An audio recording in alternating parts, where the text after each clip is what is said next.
Hello and welcome to the National Secular Society event on our Mission and Misogyny report. I'm Helen Nicholls. I'm Head of Operations at the National Secular Society. We campaign for the separation of religion and state for a fairer society. Now, sometimes we get asked, why do you do that? Why does separating religion and state give us a fairer society? Well, there's quite a lot of reasons, but one of them is that when religion is powerful, women's rights are eroded. So this evening, my colleague Megan Manson will be presenting our recent misogyny report, which has come out of our campaign to reform charity law. Megan is head of campaigns at the National Secular Society. Before we start, we'll just do a little bit of housekeeping. So Megan is going to give the presentation and then we'll go to Q&A. If you would like to ask a question, please put your question in the Q&A box. Now, please just bear in mind that we have to read them out, and it really helps if questions are clear and if they are succinct. And so with that, I will hand you over to Megan.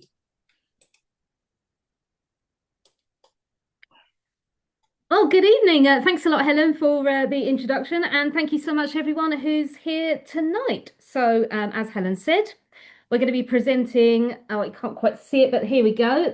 This is our report that was published in September, Mission and Misogyny, which examines the issue of misogyny that is promoted in religious charities and how the charity system enables this. So as Helen said, if you have any questions, please just type them in the Q&A and we'll get around to them at the end. And now I am going to just share my screen, so please bear with me whilst I do that. Okay. Something the cat. So just go back a bit. And okay. So before I launch into this report and everything in it, I just wanted you to hear the following and just to see what you think of it. A woman should take care of her appearance. There's nothing wrong with a woman looking nice and being well presented and being pretty, being attractive. There's nothing wrong with that. In fact, it's very pleasant for everyone to come into an environment where people look nice, where they take care of their outward appearance. And there's certainly nothing wrong with that. I wouldn't want my wife going around looking like, something the cat dragged in, as they say, or like she, was wearing a sack or something like that. I want her to look nice. And I want other people to see how nice she looks, but I don't want her to look sensual. Only when she's around me. But I don't want her looking that way around other people. And I don't want her drawing attention to herself in a sensual way. And I don't want her looking ugly, but I don't want her being extravagant to the point of excess. So when I heard this, I thought it sounded like something that someone like Andrew Tate would say. If you've heard of the term the manosphere, incels, sort of a loose online community of men who say quite misogynistic things. This particularly controlling attitude towards women, towards his wife and how she dresses. So the surprising thing, though, is that this isn't something that you typically associate with the manosphere. This is, in fact, a registered charity, Moray Coast Baptist Church. It was registered in Scotland in 2022. And this was a sermon given by Pastor Donald Clough, that's his name. And it was during a sermon. This wasn't off-the-cuff remarks. This was said in his capacity as a pastor of this church. And the sermon also talked about how the primary function of women is to cook and clean. So it was very much these patriarchal ideas. What's quite concerning is this charity holds a Sunday school and a children's Bible club. Quite worryingly, a lot of the charities we looked at in our report work with children. So we told the Scottish charity regulator, that's Oscar, about this charity, but Oscar refused to penalise them. And the reason they gave, I quote, the views expressed are likely to be held by virtue of a manifestation of a religious belief.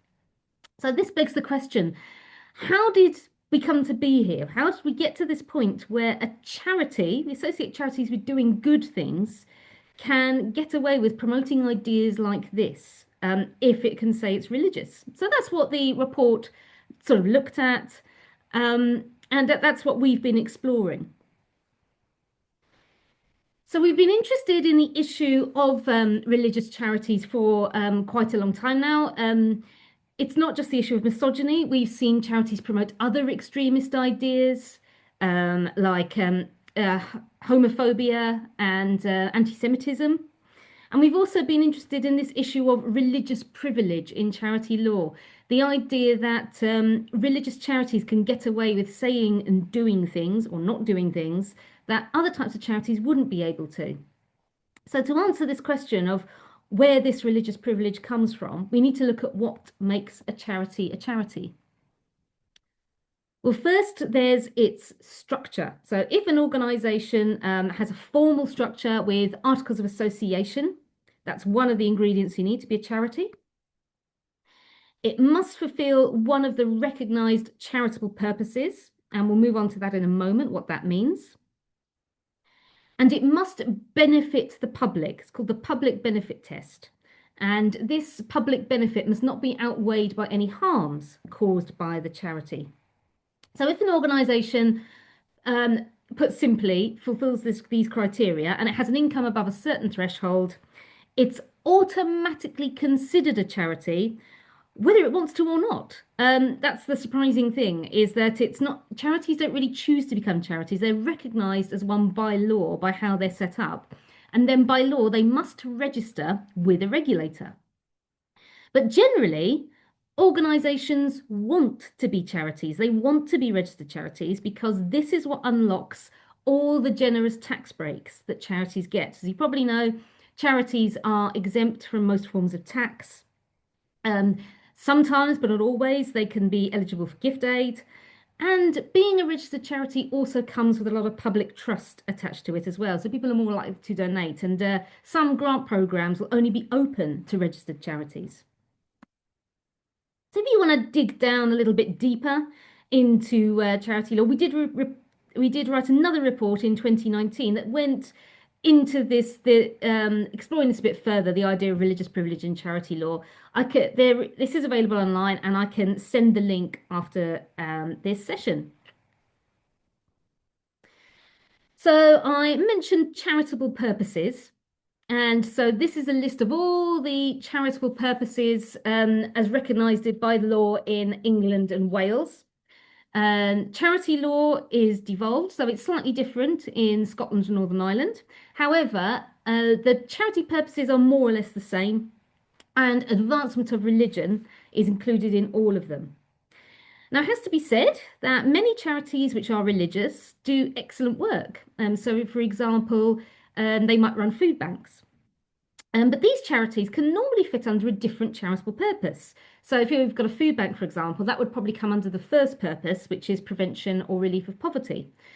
So, but there are other charities that do nothing but advance religion. That's literally all they do, is they promote their religion, and they don't necessarily do other things that most people nowadays would recognise as being a public benefit. And when it comes to advancement of religion, charity law doesn't look particularly hard at what sort of religion you're advancing. So if your religious doctrine happens to be misogynistic, there's no easy way for charity law to wrestle with this, because you are advancing religion. You're advancing that misogynistic doctrine, you're advancing the religion. And this is what privileges religion. And it's interesting that there's no other real worldviews or philosophical views or ideologies on this list. Notably, there is no advancement of feminism, for example.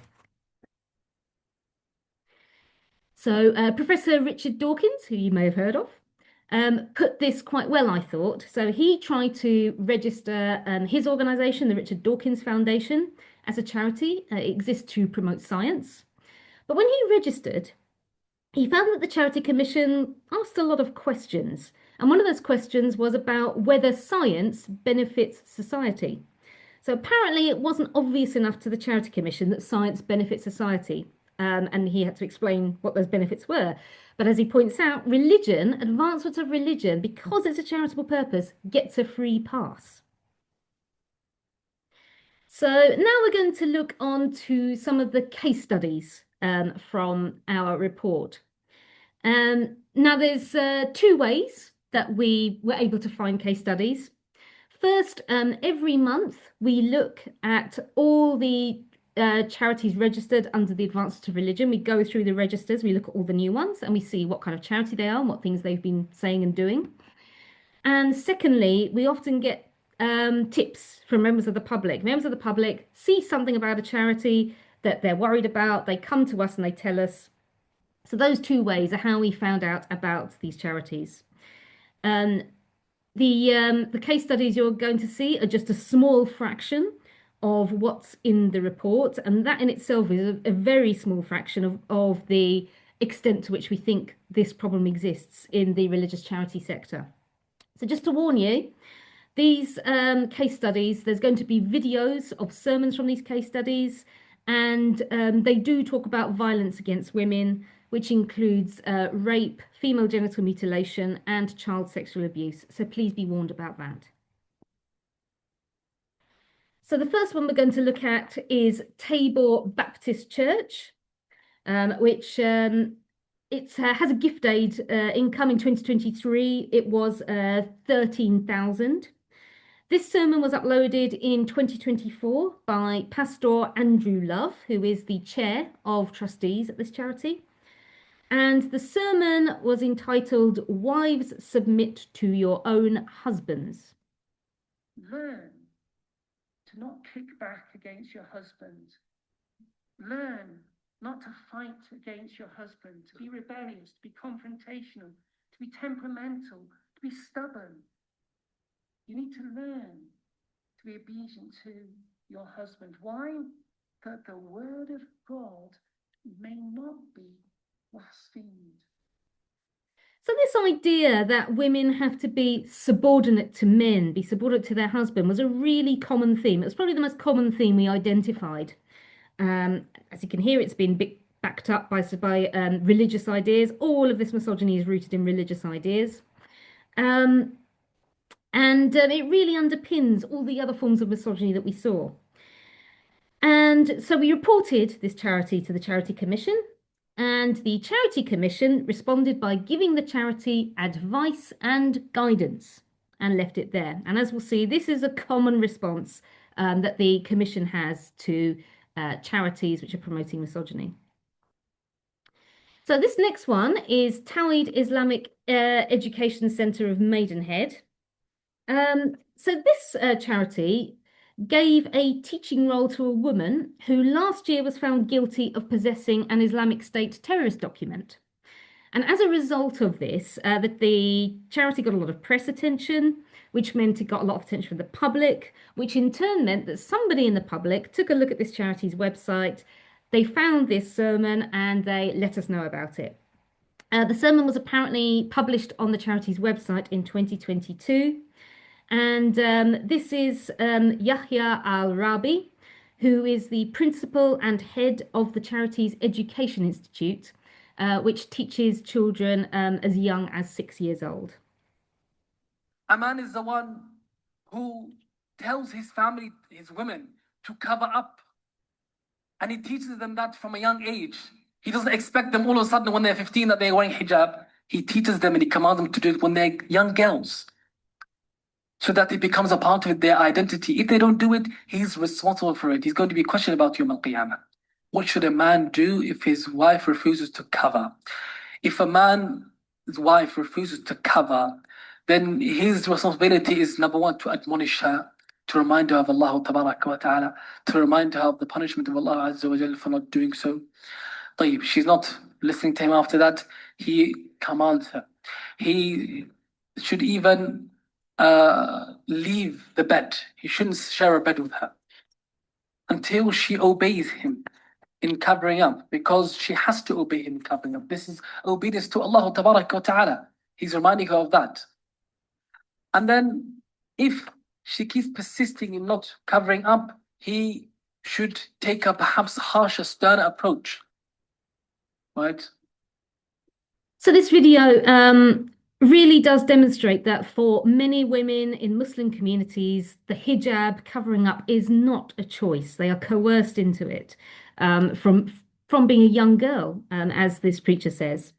So they're coerced by being told that they'll be punished by Allah if they don't cover up, but also that they'll be punished by their own husbands if they don't cover up. And some of the later sermons we'll see give a hint as to what that punishment might amount to. So the next charity is a Christian charity that was registered in Warwickshire in 2021. It's called Holiness Revival Movement Worldwide Europe, or Hormel Europe. Its activities include a weekly youth and children Bible study. And the next passage I'm going to show you is from a series of blogs, which this guy, he's the pastor Paul Ricker, wrote between 2020 and 2021, and the blogs were entitled "The Wearing of Trousers by Women." I've left all the mistakes in it intact. I can safely say that it is for the same reason that the wearing of trousers by women is prevalent these days. It is able to help market themselves. It is able to make their buttocks to appear bare, tight, and seductive. Because men are naturally moved by what they see, the tendency is for them to be aroused when they see a woman in trouser walk by. With the exception of a few that can resist such a pull, their minds will be on what their eyes have fed on, and they will continue to think about the private part of that woman.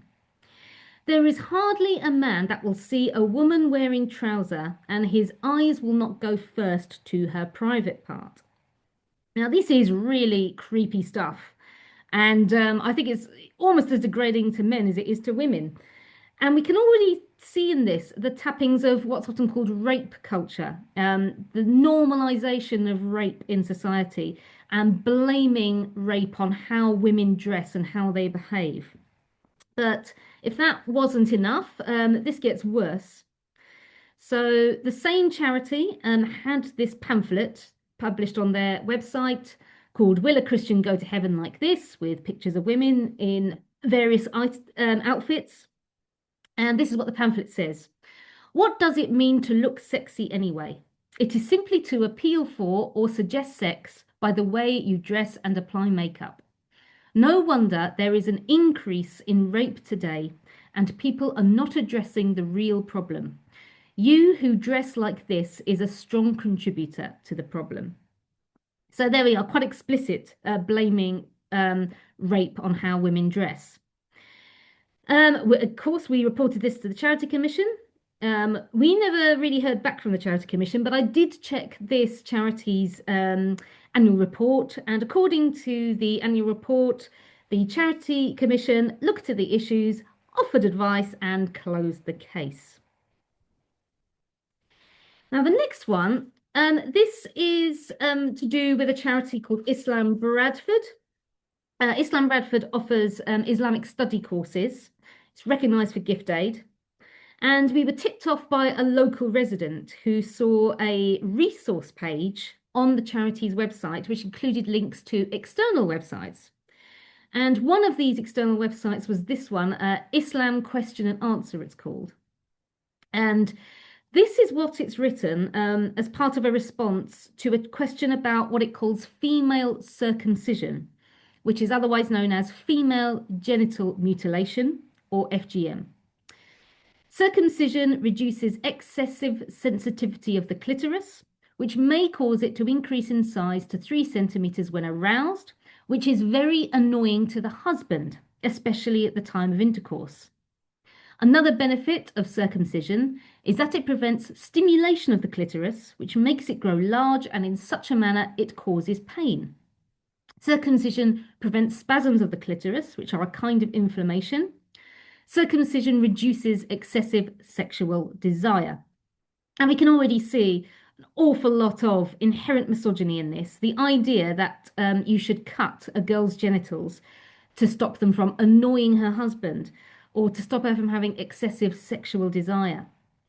For the avoidance of doubt, FGM of all forms, no matter what you call it, whether you call it female circumcision or female genital mutilation, it's all illegal in the UK. There are no reputable health organisations which would say that there are any real physical benefits to FGM. And they would all tell you that, in fact, FGM can be extremely harmful to women. Some women have died from this procedure.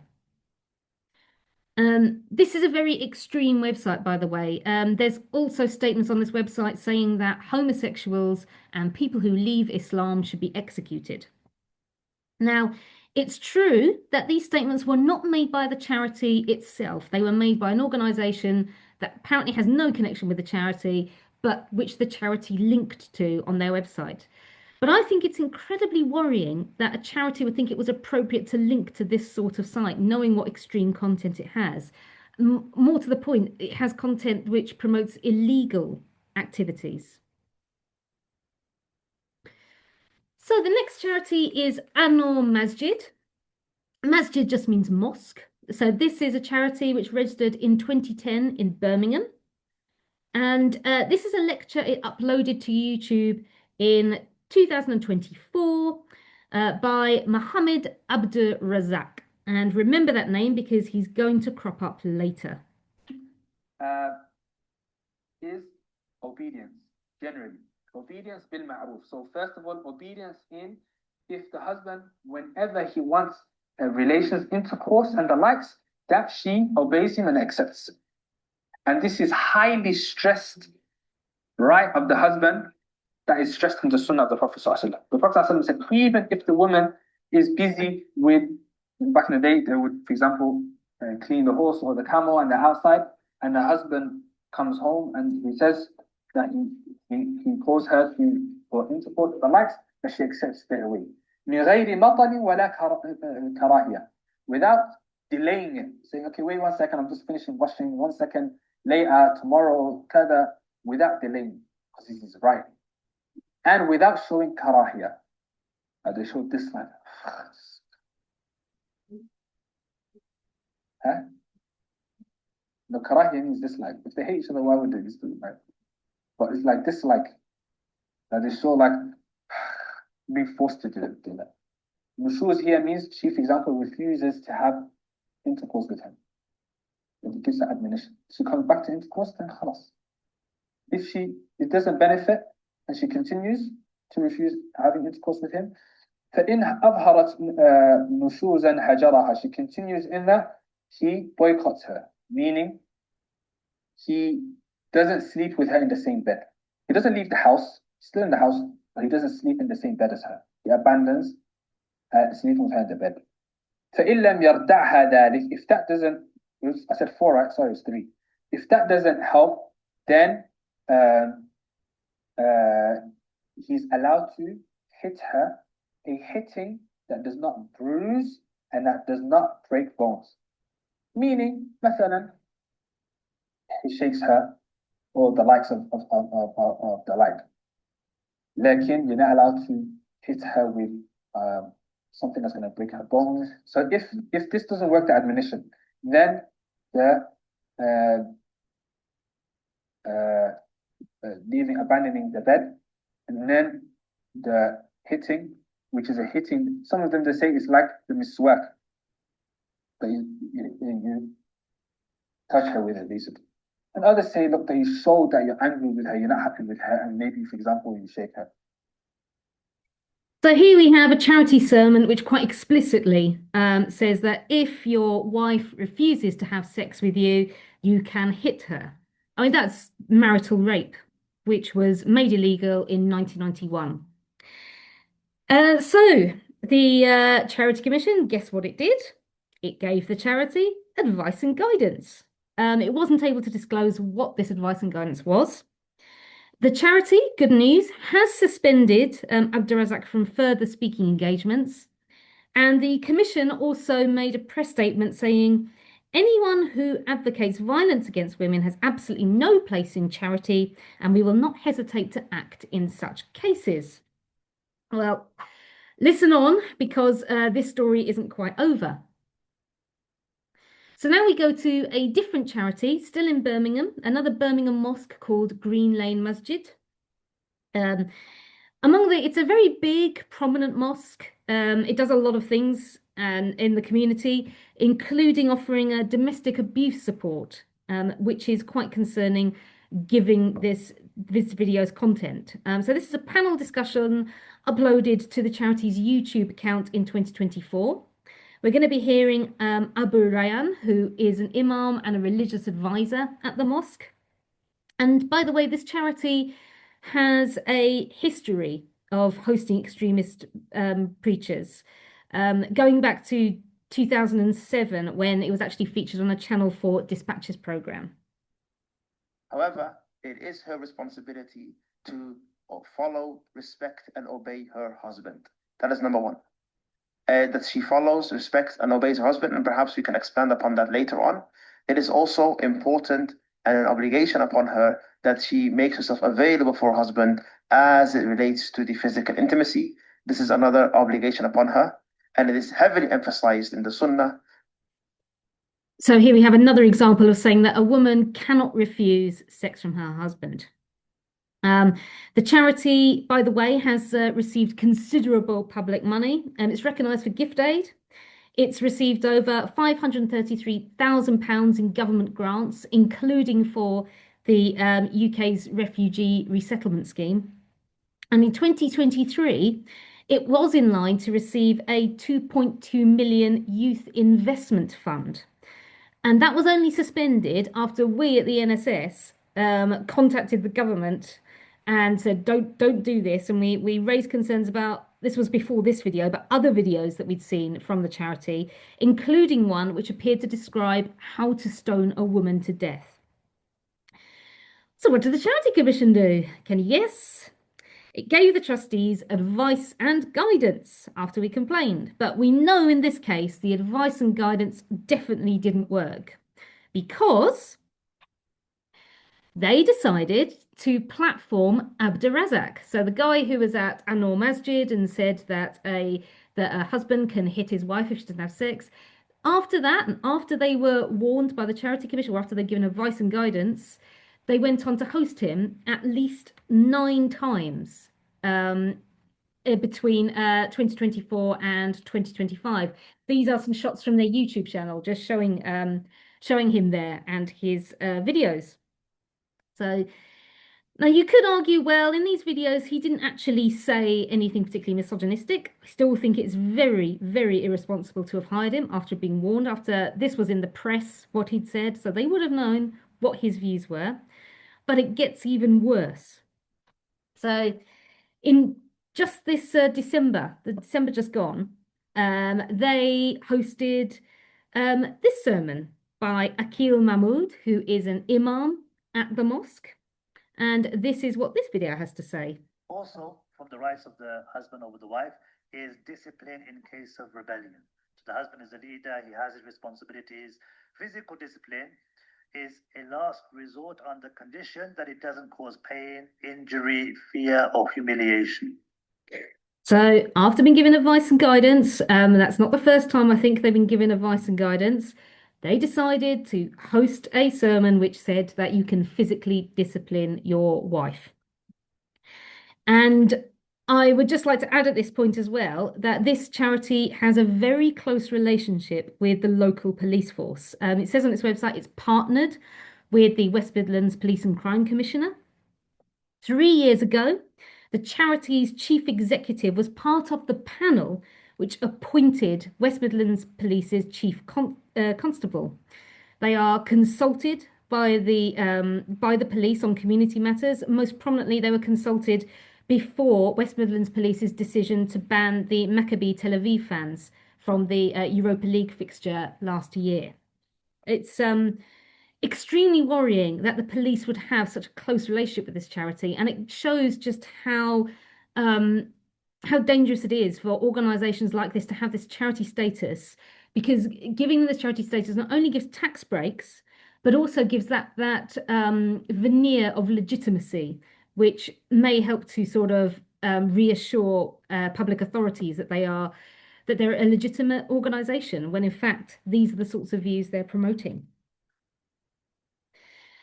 So next we're going to talk about religious courts. Now, religious courts are not courts of law. They're not recognised by UK law. They're more like tribunals which settle disputes within religious communities according to religious codes of practice. They often deal with issues relating to marriage and divorce, and they're typically patriarchal in nature. So they're generally only made up of male judges and often only male support staff too. Many operate as charities or as part of charities because they do fulfill this advancement of religion criteria. But whether they serve an actual public benefit is highly contestable, particularly when it comes to women's rights. And the most prominent, the most well-known of these religious tribunals are probably Sharia courts, or what's called Sharia councils. They regularly deal with issues related to Islamic marriages and divorces, and there's been, you can read further in the report about the sort of harms they inflict on women and the discrimination that women face in these courts. But I think this video, which comes from a 2011 Guardian investigation into one of the charities, it's the Islamic Sharia Council of Great Britain and Northern Ireland. It's one of the most prominent Sharia councils. I think this video sums it up pretty well. This is Sahib Hassan, who is the General Secretary and Trustee of the Islamic Sharia Council, and he's advising a woman who's seeking an Islamic divorce. Main reason is because he does not work, he does not provide you. That is the main reason, or no support, no emotional support, no Islamic support. So you did ask for divorce? I asked him nicely. I said, because there's children, we need to part in good terms, nicely. I asked him nicely. What does he say? He gets offensive and he says, oh, you want money, you want money, you want money. But he's never given me money, so I don't really... You want to marry someone? No. Was he aggressive to you? He can be.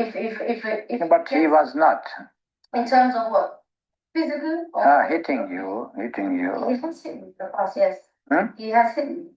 He has hit me once. Once only? Yeah. Only once? So once. It means it's not a very serious matter. It's not serious in that way, but if you push him, he can crack. So in this Sharia council, the Hassan, he told a woman that it's not a very serious matter that her husband hit her. He literally laughed it off. And now finally we'll look at Beth Dins. Beth Dins are almost the Jewish equivalent of Islamic Sharia courts. Again, they can operate as part of charities or as charities.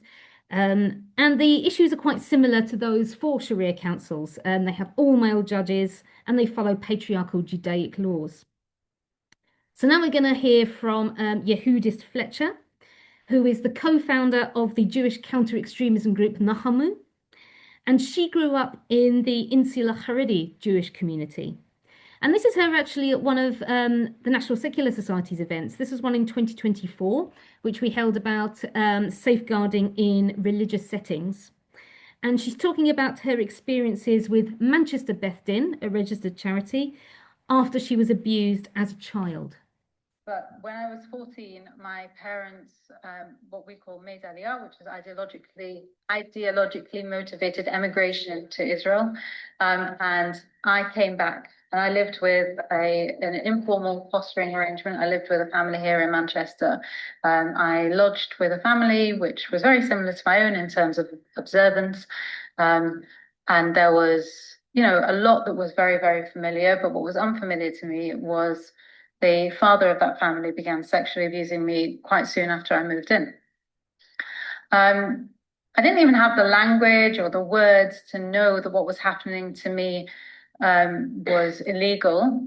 And I certainly didn't know how to stop it, but I did know that it felt very wrong.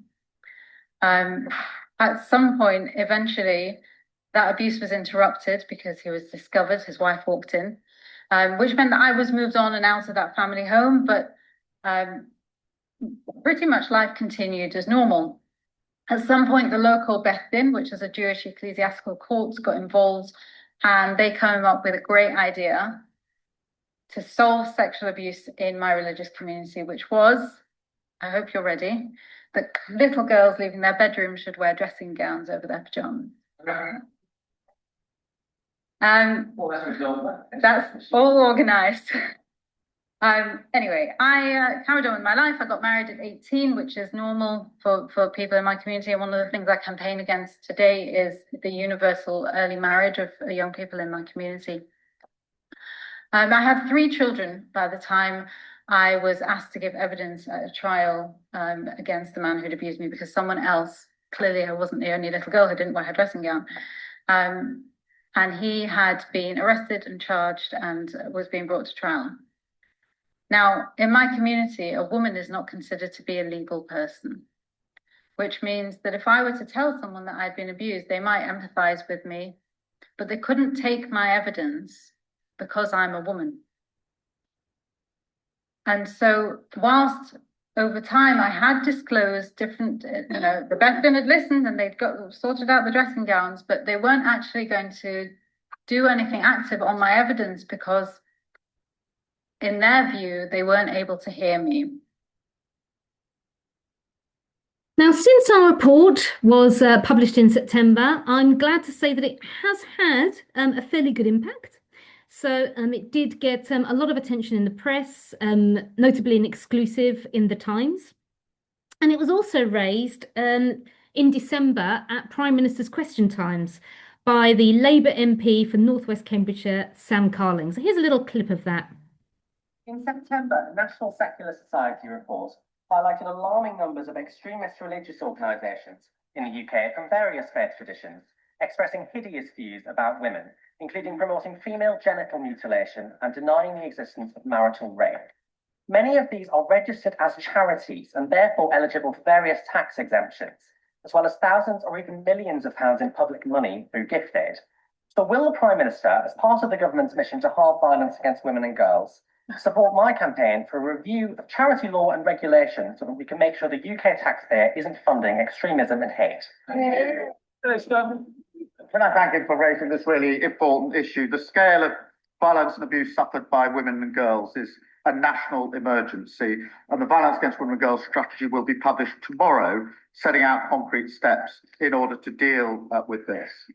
We've already taken action to protect victims, including placing domestic abuse specialists in the first 5 999 control rooms. And we're launching a new national policing centre to coordinate police response and target these crimes. I'll make sure that ministers look specifically at the issues that he's raised.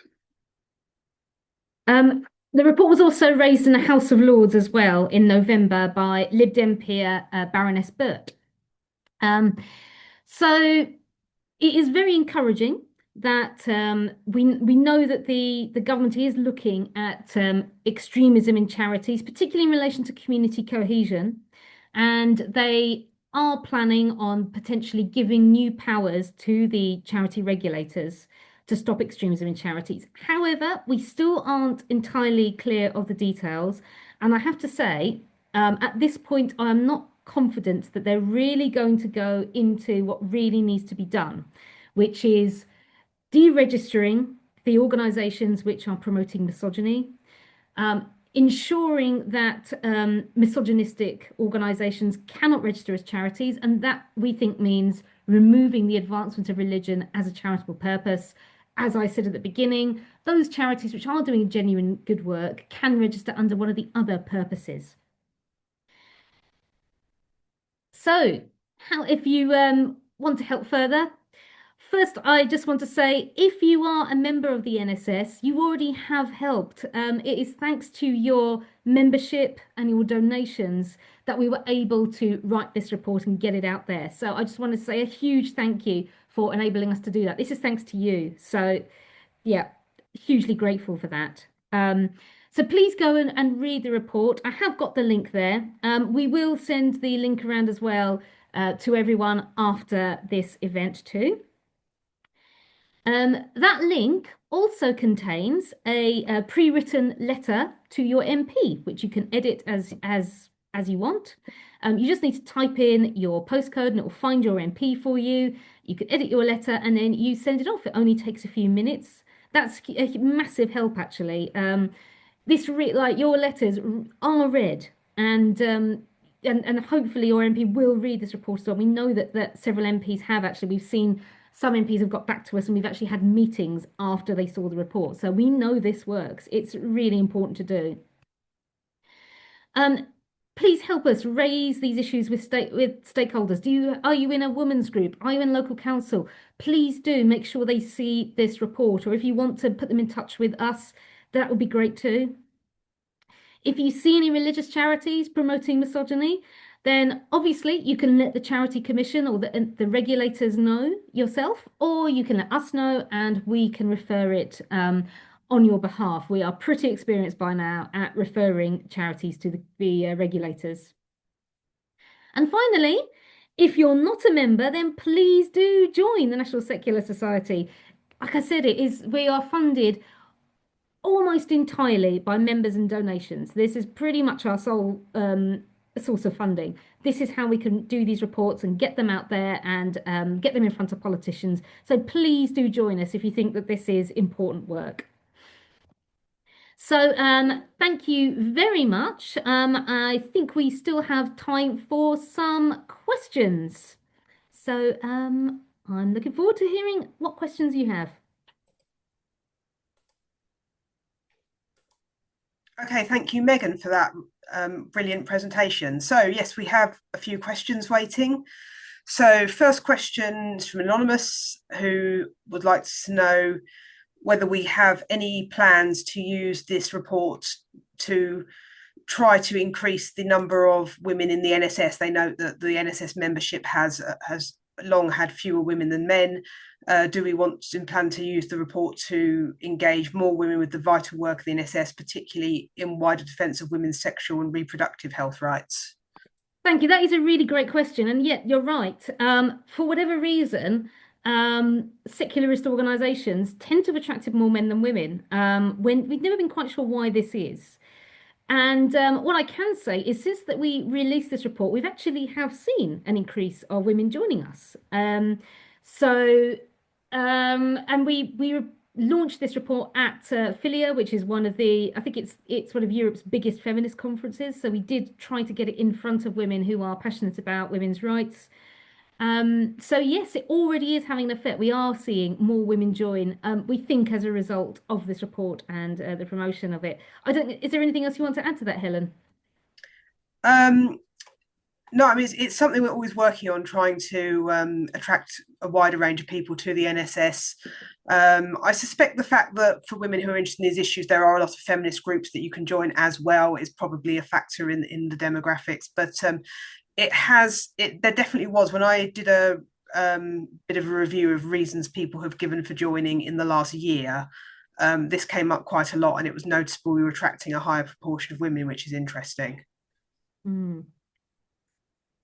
Okay, so the next question here from Anthony, who says, you've shown several examples of repellent views expressed by religious groups, but similar views are also expressed by the non-religious. Are you arguing that there should be more stringent limits on permissible views by charities than for other individuals or organisations?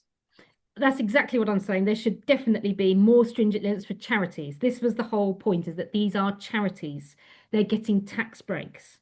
And they should be providing a public benefit. So organisations which are set up to benefit the public and they get tax relief as a result of that should not be promoting ideas which harm the public. And promoting misogyny harms at least half the public. And I would say it actually harms the other half too. Yeah, and obviously while obviously non-religious charities might hold unpleasant views in various areas, there is a very key issue at the heart of charity law, that charities can register on the grounds that they exist to advance their religion, that the state is treating advancing religion to be inherently good. Exactly. we're seeing is that that isn't necessarily the case. And that example of Moray Coast Baptist Church at the beginning, they said that because the views were expressed as part of the religion, they were allowed to do it, which very strongly implies that if they weren't a religious charity, they wouldn't be allowed to say this. Yeah. Okay, so the next person actually is another anonymous, wants to know about Moray Baptist Church, commenting that the example shown at the beginning wasn't all that extreme, that the pastor, he wants his wife to look nice but not sensual in public. And they note that some women and indeed some men do dress in very sexual ways in public, and that even people who are not religious might prefer more modesty and decorum in public. They note that later things mentioned were a lot more disturbing. They just suggest, is there a more secular discussion to be had about dress in public? Well, I mean, it was in the context of this the whole sermon was just about this very controlling attitude to women, that women should be subservient to men, right down to men dictating how women should dress.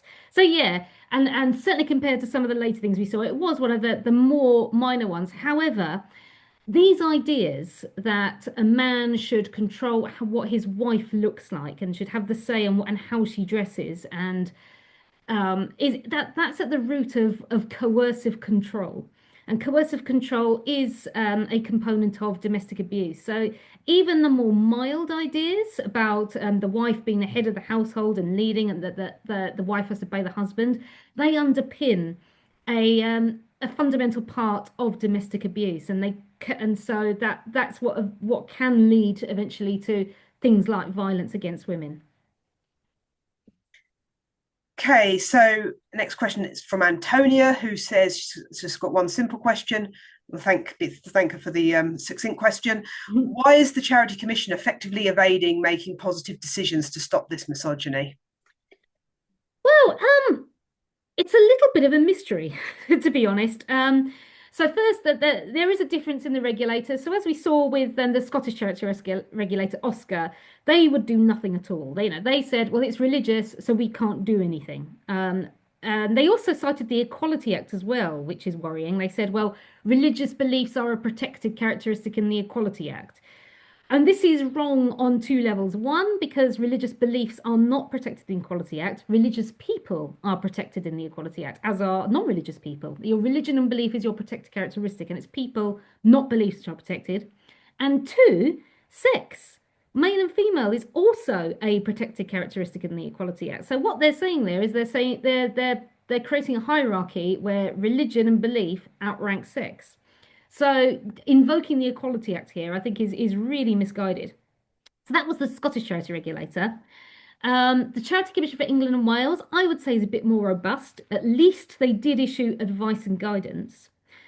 But I suspect the Charity Commission maybe aren't too sure what their regulatory powers extend to, which is why the government said they're going to give them more regulatory powers, although we're not sure what they're going to look like. The Charity Commission was set up to be, first and foremost, a financial regulator. It's very good if a charity files its reports late, or if there's some sort of dodgy finance things going on. But the Charity Commission has told us it is not a moral regulator. So it doesn't like going into the weeds of when charities say bad things. I mean, we would dispute this. We'd say that because there is a public benefit test here, it does kind of mean that somebody is a moral regulator here, and who else is it going to be but the Charity Commission? If a charity is not doing its public benefit, and if it is promoting extremism and harm, then the Charity Commission has to do something about it. So we're trying to nail down exactly why the regulators are so weak at dealing with these and why they can't just shut down these charities. I think the answer is both that they lack a lot of the powers, and I think there is a reluctance as well. So that's as far as I know. Okay, thank you. So our next question is about how this area might potentially conflict with other areas of our work. So Razor would like to know, he says, of course, misogyny is horribly wrong, but how do we justify the NSS's objection under freedom of speech? Because the speech, obviously, it may be offensive to secularists and to lots of other people, but obviously there is potentially a free speech issue here? Well, the issue is the charity status. So if these were not charities, then I think it would be a different matter entirely. The fact is that we think that charities should be held to higher standards than other organisations because they're supposed to be providing a public benefit and because they're getting tax breaks. So we are essentially subsidising them. We are indirectly subsidising them, and we're sort of directly subsidising them occasionally as well. As you saw, Green Lane Masjid, which has promoted misogyny and other extremism for years, has received thousands in public funds. It receives gift aid, it receives grants. It nearly received a multi-million grant from the government until we said, don't do this. So that's the issue we have, that when it comes to free speech, there should be a much higher bar for charities because they're supposed to be benefiting the public. And that's the issue. It's not a case of whether or not this speech should be legal or illegal. It's whether or not a charity should be allowed to say this and continue being a charity. Okay, thank you. And so our next question from Mazda, who says that they've read the full report and written to their MP. So thank you very much for doing that. I added a question a bit. If charities were deregistered, would this just simply allow free rein for misogynistic groups? I mean, yeah, I can see the point there, but the fact is the Charity Commission is not doing a particularly good job as it is of regulating them, is there? I don't think the Charity Commission, as it stands, is able to regulate these. It certainly doesn't seem able to stop these charities from registering in the first place, because every month when we go and we look at all the charities which have registered, we'll find some material there. We think, how is this a charity? So the fact is that even with a regulator there, they're not being regulated. So I would say that also it's wrong in principle, I think, to give tax breaks to misogynistic organisations. I don't think that the ability to monitor them and control them can justify giving them a tax break. I think that's wrong in principle. I don't think taxpayers' money should be used that way.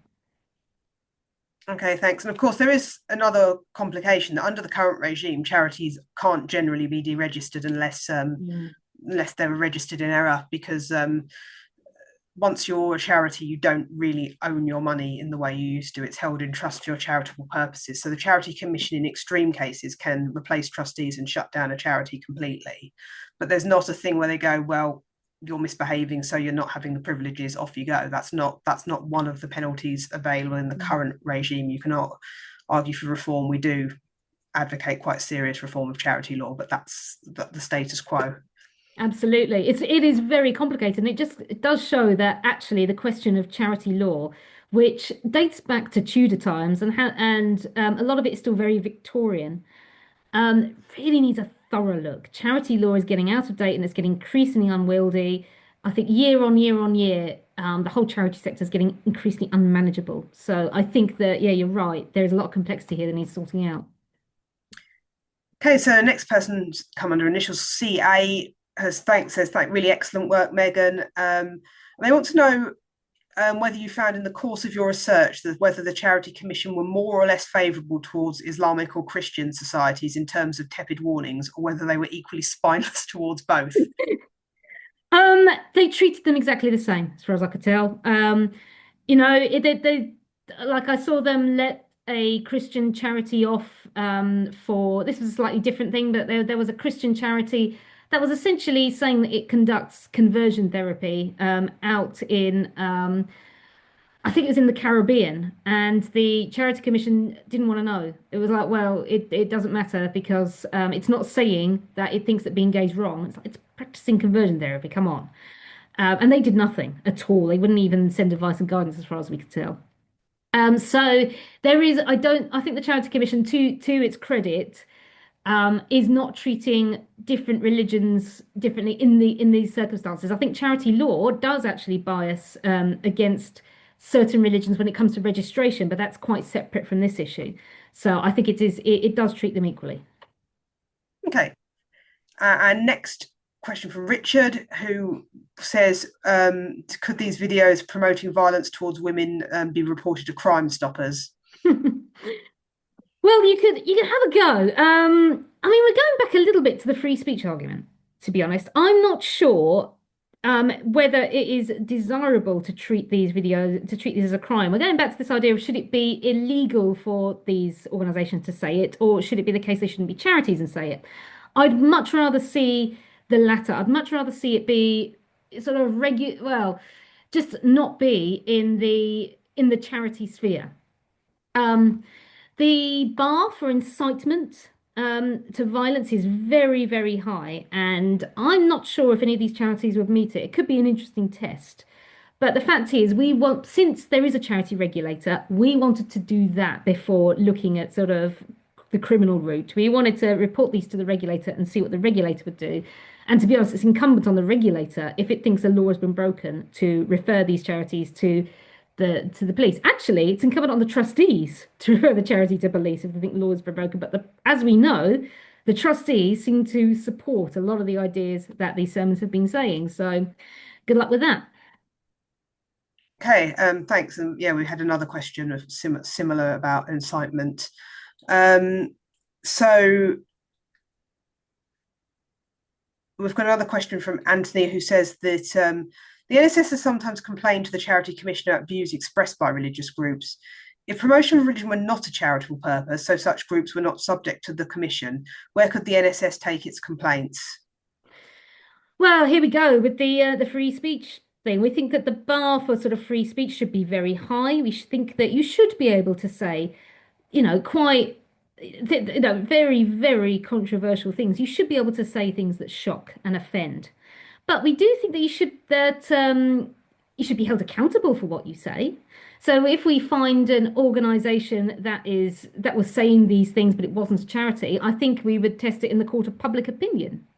So we would, we'd hope to expose it and show the people, well, what do you think?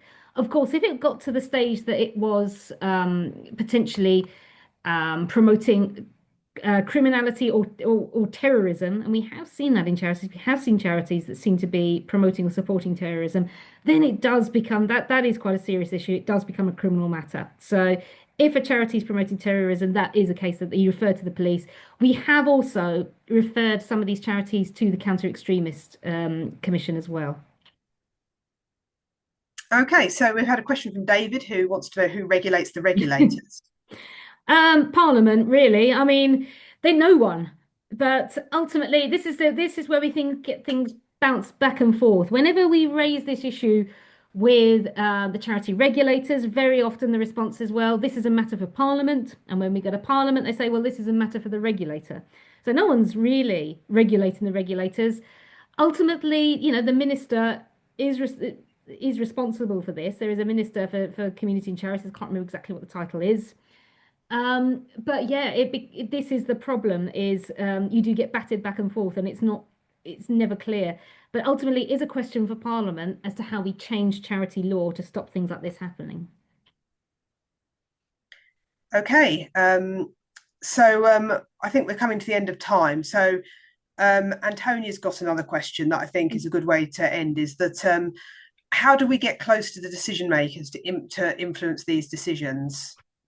Well, write to your MP, as I said, that really does help. Sometimes MPs will actually refer your concerns on to a minister. You can ask them to do that, actually. Say, can you refer this to the relevant minister? And then they will write to the minister, and then the minister replies to the MP, and the MP sends a reply to you. So that does happen.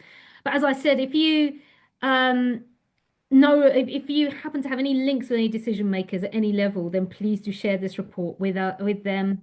Helen, have you got any ideas on that one as well?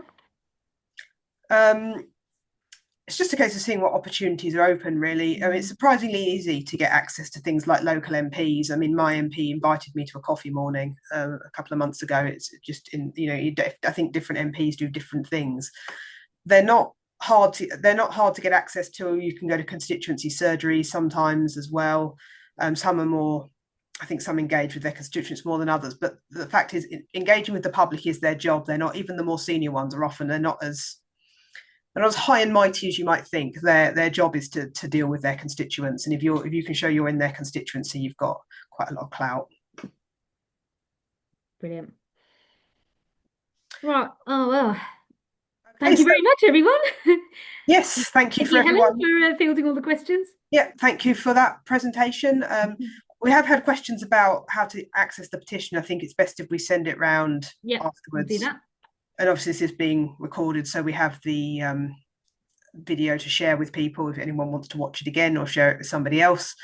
That's another thing you can do if anyone's interested. There will be a link to this on our YouTube channel.